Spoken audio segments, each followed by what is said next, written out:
Heather Jackson और उनके दो बच्चे यहाँ रहते थे। जब एक दिन हीथर ने अपने फ़ोन का जवाब देना बंद कर दिया तो उसके दोस्त और माँ चिंतित हो गए और उन्होंने पुलिस को बुलाया। जो अधिकारी आया उसने दरवाज़ा खटखटाया और खिड़कियों से देखा और कुछ भी संदिग्ध नहीं देखकर चला गया। लेकिन दोस्तों को पता था कि फ़ोन का जवाब नहीं देना हीथर के स्वभाव के बाहर था। अन्य खतरनाक संकेत थे। उन्होंने दरवाजे को लात मारकर तोड़ दिया और अंदर चले गए, जिसके बाद उन्हें 911 पर कॉल करना पड़ा। इसलिए आज हम 2012 में सैंडविच ओहियो में हुई घटनाओं में गहराई से जाएंगे। हीथर जैक्सन 23 वर्ष की थी। उसके दो बच्चे थे। वो उसका हाई स्कूल का प्रेमी था। हालांकि माता पिता बनने के बाद उन्हें जिन कठिनाइयों का सामना करना पड़ा, उसने अंततः उनके विवाह को नष्ट कर दिया। वेन के साथ संबंध तोड़ने के बाद हीथर को कोई कठिनाई का सामना करना पड़ा, लेकिन उसने निराशा नहीं की और अपने बच्चों को खुश करने के लिए हर संभव कोशिश की। 8 सितंबर 2012 को दोपहर 2:30 बजे हीथर की करीबी दोस्त डेनियल सोरल उसके घर आई, क्योंकि वे मिलने के लिए सहमत हुए थे। डेनियल ने दरवाज़ा खटखटाया, लेकिन किसी ने इसे नहीं खोला। वह घर के चारों ओर गई और सभी दरवाज़ों की जांच की, लेकिन वे सभी बंद थे। उसे यह अजीब लगा कि हीथर और उसके बच्चे घर पर नहीं थे, क्योंकि वे मिलने के लिए सहमत हुए थे और भले ही हीथर ने अचानक अपनी योजना बदल दी हो, वह इसके बारे में चेतावनी देती। इसलिए डेनियल ने हीथर की माँ जोडी जोड को फ़ोन किया, जो अपनी बेटी के बहुत करीब थी। वे रोज़ाना फ़ोन पर बात करने थे, लेकिन वह उस दिन भी हीथर से संपर्क नहीं कर सकी। हीथर कभी भी बच्चों के साथ बिना पेसिफायर लिए घर से बाहर नहीं निकलती थी। कुछ और घंटे बीत गए, लेकिन हीथर ने फिर भी अपनी माँ को वापस नहीं बुलाया। वो तो बहुत घबराई हुई थी और उसे बुरा लग रहा था, इसलिए उसने पुलिस को फ़ोन किया। अधिकारी निर्दिष्ट पते पर पहुंचे और दरवाज़ा खटखटाया, लेकिन किसी ने जवाब नहीं दिया। फिर वे घर के चारों ओर गए और खिड़कियों में देखा, लेकिन उन्हें कुछ भी संदिग्ध नहीं लगा। वह जबरन प्रवेश या अन्य बेईमानी के संकेत नहीं थे। उनके पास बिना वारंट के घर में प्रवेश करने का कोई आधार नहीं था, इसलिए वे लगभग 7:30 बजे चले गए। हीथर के दोस्त थॉमस हैंसेन और डैन राइनर उसके घर पहुंचे, ये जानने के बाद कि वह लापता है। उन्होंने सामने का दरवाज़ा खटखटाया, लेकिन किसी ने नहीं खोला। राइनर पीछे से बरामदे में गया, ज़बरदस्ती दरवाज़ा खोला और घर में प्रवेश किया। घर में टीवी अभी भी चालू था, लेकिन बच्चे वहाँ नहीं थे। उनका कमरा खाली था। घर का निरीक्षण करते समय अधिकारियों ने एक उपयोगिता कोठरी का दरवाज़ा देखा।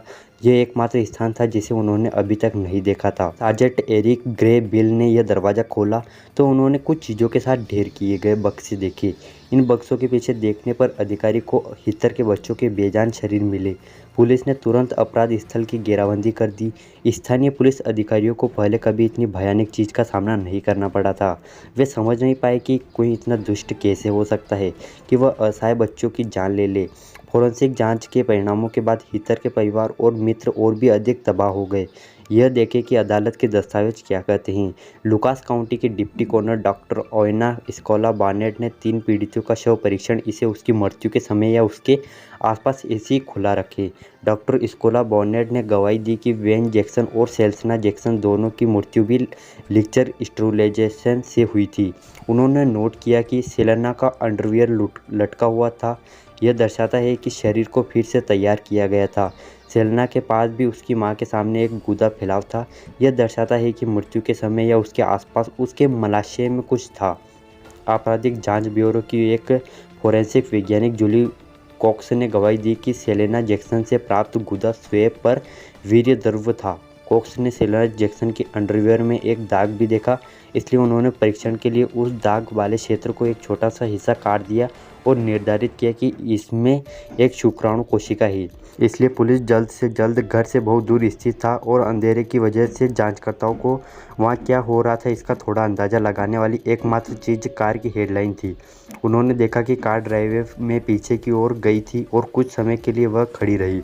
11 मिनट बाद रात 11:08 पर हेडलाइंस फिर से चालू हो गई और ड्राइविंग कर रहा व्यक्ति भाग गया। इस बीच थॉमस हैंसेन और डैन राइनर, जिन्होंने हीथर की बॉडी की खोज की थी, उन्हें पूछताछ के लिए पुलिस स्टेशन ले जाया गया। उनसे अलग अलग पूछताछ की गई और पहला व्यक्ति जिससे जांचकर्ताओं ने बात की वह डैन राइनर था, क्योंकि उसी ने 911 पर कॉल किया था। डैन और हीथर दोस्त थे और जब वह उसे पता चला कि वह गायब है तो उसने उसके घर की जांच करने का फैसला किया। डैन को यह स्वीकार करना पड़ा कि हीथर के घर में प्रवेश करने के लिए उसे दरवाजे को जोर से धक्का देना पड़ेगा। डैन से पुलिस को डीएनए सैंपल देने के लिए कहा गया, क्योंकि उसके अनुसार उसने पिछली रात हीथर से फ़ोन पर बात की थी और वह रात रात 11 बजे के करीब उसके घर के पास था। वह अपनी कार में हीदर के घर गया, लेकिन घर के अंदर नहीं गया। उन्होंने उसके घर के बाद थोड़ी सी बातचीत की और वह फिर चला गया। इस प्रकार जांचकर्ताओं को पता चला कि कार कौन चला रहा था। उन्होंने सीसीटीवी फुटेज में देखा कि वो थॉमस हैंसेन था।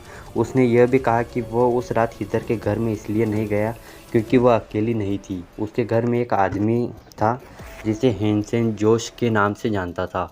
हैंसेन ने भी वही बात कही रसनर ने कही। उसके अनुसार जब उसे पता चला कि हीदर गायब है तो वह उसके घर गया ताकि पता लगा सके कि उसके डीएनए का नमूना लेने के बाद क्या हुआ था। पुलिस ने उसे जाने दिया। उसके बाद पुलिस ने अपना ध्यान उस आदमी पर केंद्रित करने का फैसला किया जो हीदर की मौत से पहले उसके घर पर था। इस आदमी की पहचान जोश के रूप में हुई। टीवी जब बच्चे अपने कमरे में सो रहे थे, जोश ने यह भी बताया कि वह बच्चों के लिए नाश्ता खरीदने के लिए दुकान पर गया था। वह घर लौट आया और कुछ समय तक वहीं रहा। इससे पहले कि एक दोस्त उसे लगभग 1 बजे लेने आया, उसने स्वीकार किया कि उसकी और हीदर के बीच सहमति से अंतरंग संपर्क था।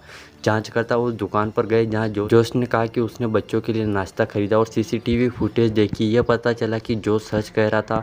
वह 11:20 पर दुकान में दाखिल हुआ। उसकी गवाही की पुष्टि हुई, लेकिन तथ्य यह है कि वह दुकान में था। इस संभावना को नकार नहीं सकता कि वह इस भयानक अपराध के लिए जिम्मेदार हो सकता है। वह अंतिम ज्ञात व्यक्ति था जिसके साथ हीदर का संपर्क था, ने उसे प्रमुख संदिग्ध बना दिया। उसने अपने डीएनए का एक नमूना भी प्रदान किया। प्रयोगशाला के परिणामों से पता चला कि थॉमस हैंसेन और डैन राइनर का हीदर और उसके बच्चों के साथ कुछ भी लेना देना नहीं था। उसके बच्चों के शवों में नमूने के लिए इसका अर्थ था कि उस रात घर में एक और आदमी था। जोश ने पहले स्वीकार किया था कि वह हीदर के साथ अंतरंग संबंध में था और यह हीदर के शरीर पर उसके डीएनए की उपस्थिति की व्यवस्था करता है। लेकिन अब पुलिस को किसी अन्य व्यक्ति की तलाश करनी थी जिसका डीएनए तीनों पीड़ितों के शरीर पर पाए गए डीएनए से मेल खाता हो। जांचकर्ताओं ने हीदर के पति वेन को, जिसके साथ वह तलाक की प्रक्रिया से गुजर रही थी, संदिग्धों की सूची से जल्दी ही बाहर कर दिया क्योंकि वह दूसरे राज्य में रहता था। जासूसों की उम्मीद थी कि वे हीदर के सेल फोन रिकॉर्ड में जवाब पा लेंगे। जब उन्हें रिपोर्ट मिली तो उन्होंने देखा कि हीदर अपने फ़ोन पर बहुत ही सक्रिय थी, जिसमें वह रात भी शामिल थी जिस दिन वह मरी थी। फ़ोन पर उसकी आखिरी बातचीत 3:12 पर हुई थी और 30 सेकंड तक चली थी। अब पुलिस को यह पता लगाना था कि वो फ़ोन नंबर किसका था। देखा कि यह सफ़ेद कार लगभग 1 घंटे बाद हीदर चली गई। सेलेना और वेन शायद इस समय तक मर चुके थे। फुटेज की गुणवत्ता ने पुलिस को इस कार की लाइसेंस प्लेट देखने की अनुमति नहीं दी। हालांकि वे यह निर्धारित करने में सक्षम थे कि यह कैंडलिक थी। जब जांचकर्ताओं को फ़ोन कंपनी से उन फ़ोन नंबर के मालिक के बारे में जानकारी मिली जिस पर हीदर ने अपनी मौत से पहले कॉल किया था, उनके पास एक नाम था। यह 41 वर्षीय कर्टिस क्लिंटन था। यह उनके साथ ही था। हीदर ने 3:12 पर 30 सेकंड तक फ़ोन पर बातचीत की थी। पुलिस के अनुसार कर्टिस क्लिंटन की पृष्ठभूमि की जांच से परेशान करने वाली जानकारी सामने आई। क्लिंटन को फरवरी में जेल से रिहा कर दिया गया। 2 मामलों में 13 वर्ष की सज़ा काटने के बाद अपराधी हमले और अनैच्छिक हत्या के लिए उन्होंने फास्टोरिया के मिस्टी केकलर 18 अप्रैल 1997 की मौत और यह तथ्य कि हीदर और उसके बच्चों की मौत से सिर्फ 6 महीने पहले क्लिंटन को जेल से रिहा किया गया था, जांचकर्ताओं के बीच चिंता पैदा कर दी थी कि शायद वह रिहा होने के बाद उस अपने पुराने तौर तरीकों पर वापस चला गया। इसके अलावा क्लिंटन के पास एक सफ़ेद कैंडिलेक थी, इसलिए कर्टिस क्लिंटन मुख्य संदिग्ध बन गया और पुलिस को उसे जल्द से जल्द ढूंढना था। आखिरकार अगर उसने वास्तव में हीदर और उसके बच्चों की जान ली थी तो उसे किसी और के होने से पहले रोका जाना था। अधिकारी क्लिंटन के अंतिम ज्ञात पते पर गए लेकिन वह वहां नहीं था। कुछ घंटों के बाद गश्ती दल को सड़कों में से एक पर एक सफ़ेद कैंडलिक मिली, लेकिन क्लिंटन खुद कहीं नहीं मिला। उन्होंने कार की तलाशी ली और अपराध की रात को एक गैस स्टेशन पर जारी की गई रसीद मिली। जांचकर्ता रिकॉर्डिंग पर सीसीटीवी फुटेज देखने के लिए गैस स्टेशन गए। वे जिसकी तलाश कर रहे थे उसे गिरफ्तार कर लिया गया और पुलिस स्टेशन ले गया। लेकिन क्लिंटन ने हीदर जैक्सन और उसके बच्चों की मौत में किसी भी तरह की संलिप्तता से इनकार किया। क्लिंटन ने कहा कि वह हीदर को 6 महीने से एक डेट कर रहा था और उनके बीच अंतरंग संबंध था। उन्होंने कहा कि हीदर को कई समस्याएं थी और उसने वित्तीय और भावनात्मक समर्थन मांगा था। क्लिंटन ने दावा किया कि वह हितर के बच्चों को अच्छी तरह से नहीं जानती। उन्होंने कहा कि उन्होंने हितर को आखिरी बार 6 सितंबर को देखा था। उस दिन $328 दिए थे और वे एक अंतरंग संबंध में आ गए। जांचकर्ता ने क्लिंटन को सूचित किया कि फ़ोन रिकॉर्डिंग से पता चला कि उसने सितंबर को 3:12 से हितर से बात की थी। क्लिंटन ने तब कहा कि उसने अपने दिन गलत बता दिए थे और यह गुरुवार की रात नहीं बल्कि शुक्रवार की रात या शनिवार की सुबह थी जब उसने हितर को आखिरी बार देखा था। उन्होंने कहा कि वो उसके घर में लंबे समय तक नहीं रुका था। उसने पैसे छोड़ दिए थे और फिर उन्होंने अंतरंग संबंध बनाए। संपर्क करे उन्हें कहा कि मैंने अपना काम किया और चला गया। उन्हें यकीन नहीं था कि वे घर किस समय पहुंचे। क्लिंटन ने दावा किया कि उनके जाने के बाद कोई और हितर के घर गया होगा। उन्होंने कहा कि जब वे हितर के साथ थे तो उसने उल्लेख किया कि किसी ने उसे टेक्स्ट किया था या कॉल किया था और वह चिड़ी हुई लग रही थी। क्लिंटन ने कहा कि मैंने उसके साथ कुछ नहीं किया और नहीं मैंने उसके बच्चों के साथ कुछ नहीं किया, इसलिए यह मेरा बयान है।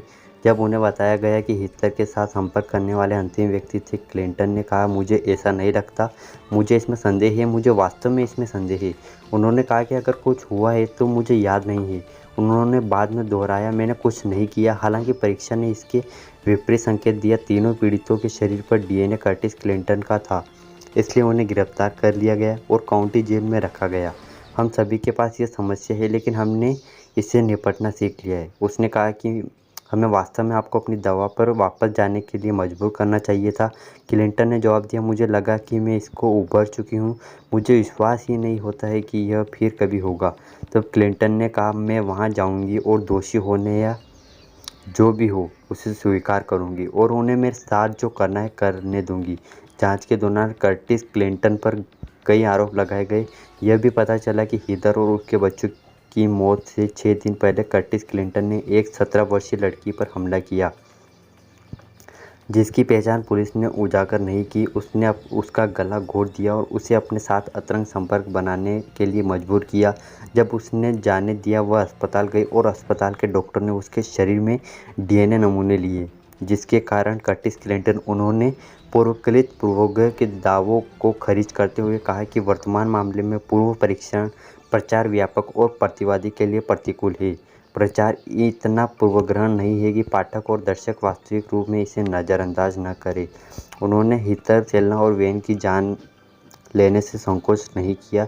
फोरेंसिक मेडिकल जांच के परिणाम और सेल्ना के मरने से पहले उसके साथ जो कुछ भी हुआ वो हम आगे के वीडियो में देखेंगे।